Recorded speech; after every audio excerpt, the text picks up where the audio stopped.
ఒక్క రుద్రజాపకుడు కానీ ఒక చోట ఉంటే ఆ ఊళ్ళో అరిష్టాలు ఉండవుట.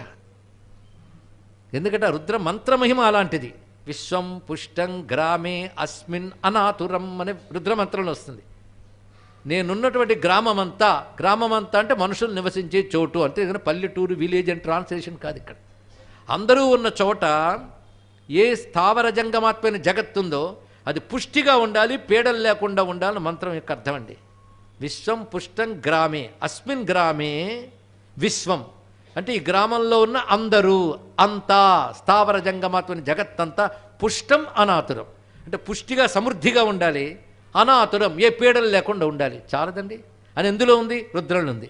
ఇలాంటి రుద్రంతో నిత్యం మంత్రం చెప్తూ శివుడికి అభిషేకం చేస్తే అలాంటి శివాలయం ఉన్న ఊరు పుష్టిగా ఉంటుంది, ఆర్తి లేకుండా ఉంటుంది. అందులో సందేహం ఉందా? అది రుద్రానుకున్న మహిమండి.